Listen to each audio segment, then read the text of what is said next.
Life is terrifyingly, frustratingly short.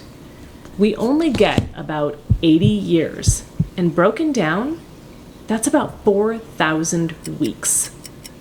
I used to try to optimize and prioritize and schedule, and I made a bullet journal from scratch because I thought it would help me squeeze more out of the margins of my life. Well, this book has changed my perspective on time forever. I do not want to waste one more minute. Let's dig in. Lesson 1 is embracing limits. We really can't have or actually manage time. We can only choose how to experience it. The best time management technique actually really is just accepting how things truly are. We have to let things take the time they take. That old quote, "It will take not a minute more or less than as long as it takes." Such truth in that. Like, we have to let things take the time they take and accept it. There's only so much things can be rushed. So realizing that we won't ever have all the time we need, we won't ever get everything done, we need to choose, you need to choose what is most important to you and let the rest go.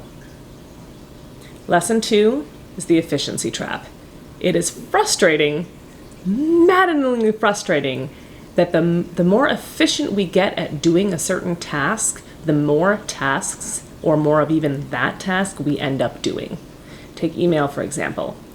The more you respond to email, the more email you'll get to respond to. That's just not fair. That is just, it's maddening, but it's true. And the more we try to become efficient and have tasks take less and less and less time and optimize them, then we realize, what do we realize? We realize that there's more time to do more things. And what that means? The goalposts have shifted. And now you feel that you should be doing even more. So creating efficiency literally simply creates more to do. If you have a few minutes, like if you need to go run errands and your kids, of course, aren't ready to go or don't have their shoes on or whatever, you're going to have a few minutes there. So you can tap your foot, frustrated, waiting for them, shouting at them to hurry up, whatever. But putting on shoes takes the time it takes. So maybe instead, you can read a couple sentences of a book, or write a couple sentences of a book, or who knows what, and use that time in a way that's meaningful to you. Lesson 3 is facing finitude. We simply are how we are. We are here and we are how we are. Not one more day, one, is guaranteed.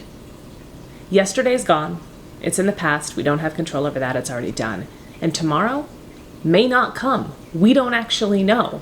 The only time we have is right now.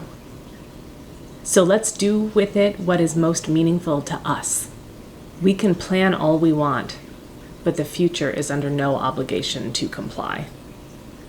That hit home for me really hard because as I said in the beginning, I spent years trying to optimize and I would plan things out in great detail in advance. And of course, that's just inviting Murphy into the spare bedroom of my house, because if I've made these elaborate plans and then I spend all that time making those plans rather than acting on those plans, that's just inviting a problem. Treating the present as a path to a superior future state is far less satisfying than treating the moments of our lives as we're living them and enjoying the moments. And I mean, life is a succession of moments. So enjoy each moment as it's here. Enjoy it for what it is, and don't try to turn it into the foundation for a better tomorrow. Because as previously said, the future is under no obligation to comply with our plans. And if all we're ever doing is laying plans using now for building on a future state where we will be happy in the future, we're missing out on the now. And now is the only time we have, because that's the moments. Lesson 4, procrastination, distraction, and impatience. Pay yourself first when it comes to time. There will never be a future state where you will magically have enough time. So do the things that are important to you now. Start them now. I will advise, though, limit your works in progress, like how many projects you're working on, to only a few at any given time, and then force everything else to be on the back burner. This is how you procrastinate smartly. You have a few projects you're working on, maybe 3 at max, that you're actually focused on, because let's say you're training for a run and you're also reading a book. Like, those are pretty opposing activities. So you can't run all the time every single day. And you probably don't want to spend 24 hours a day reading. So those are things that can certainly coexist, just as examples. So procrastinating on the things that are less important and focusing on only a few things at a time that can coexist is a very smart way to do procrastinating. But if you are procrastinating on anything in reach of perfection, in reach of, say, if I'm procrastinating on this video because I want it to be perfect, it won't be. It won't be perfect. I will absolutely wish I had done something better or made some point or whatever, wish I thought of some cool effect or something else to tell you. It won't be perfect, so just do it. Don't procrastinate on that, just get it done. This is something meaningful for me, being able to distill this information and this wisdom so that you can go do something amazing with it and change your life. And I know it won't be perfect. That's gotta be okay with me. Another tip, satisficers instead of optimizers when it comes to literally almost any category of life. Generally, satisficers are happier because the amount of brain space and time and energy it takes to optimize their choice usually isn't worth it. You can get 97% there by satisficing. So decide when something's good enough and then let it go. Make your choice and be okay with it. Distraction. In order to actually have an experience, we need to focus on that experience at least a little bit. Sometimes even having the thought of, make a note right now to focus on, I am doing this activity, and take a note, a mental picture. That can bring us into the moment. And even if taking that mental picture brings you out of the moment just for a second, you have that mental picture and you remember that mental picture.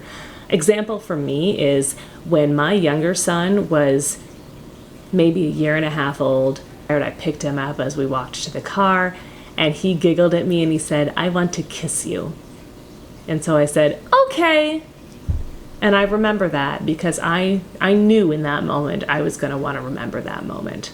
And so I do. So if we allow ourselves, like if we allow some focus and we actually truly experience and we take some mental pictures while we're having the experience, that's going to stick with us a lot longer than if we're distracted. The impatience spiral. We can't rush an experience too much, or that experience ceases to be the experience. For example, reading a book simply takes the time it takes. Listening to a song takes the time it takes.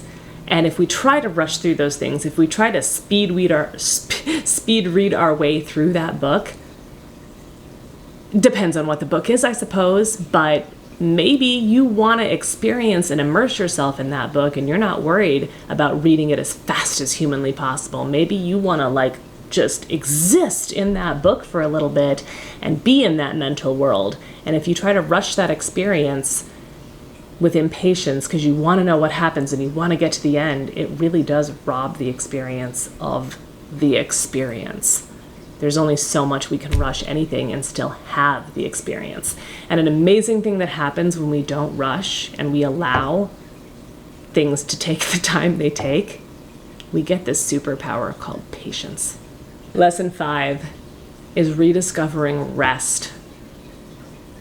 We have this obsession as a culture of even investing what is supposed to be our off time in activities or pursuits that are self-development somehow. Like they say millionaires or investors, their downtime is looking for investment properties and not watching a stupid movie on Netflix for the 4th time because, I don't know, you love the movie, so why not watch it again? we have an obsession with doing this, with treating every single activity like it's got to be an investment in the future, rather than appreciating the activity for the activity itself. What do you do to go enjoy yourself? Is there an activity you do that you do just because you simply enjoy it? My family, sometimes we go hiking on a Sunday morning, and we go out to this beautiful place that overlooks a lake, and we just have fun and enjoy being in the woods. There's no other purpose other than to enjoy being together and being in the woods. That's it. That activity doesn't have to be an investment in our future development. It's just going for a hike. Postponing fulfillment until someday, some later day, pretty soon there won't be any later left. Remember this chart? This is your life, and this book says we get even less than this. This says 88 years.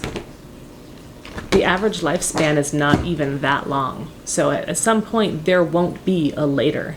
So do it, and do it now. Lesson number 6 is to stay on the bus. See my video up here about the dip? That is what this is talking about.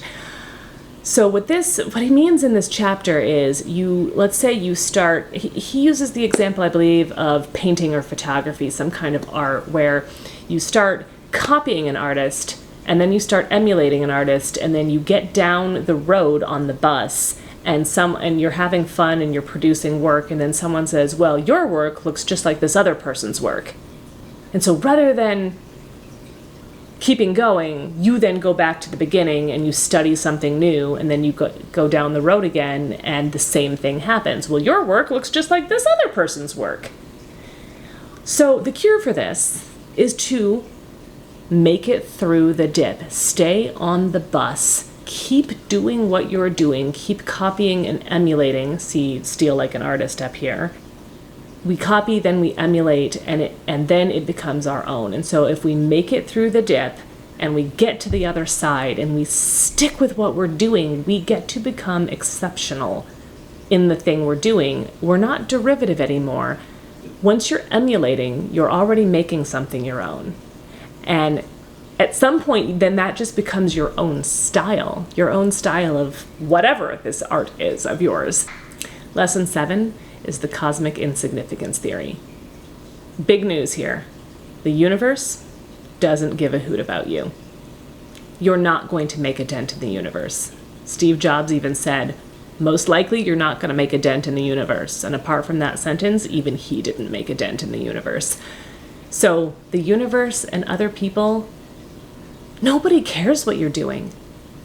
So that's really good news. It means that who knows what you should put your moments into, what activities, what meaning can they have for you?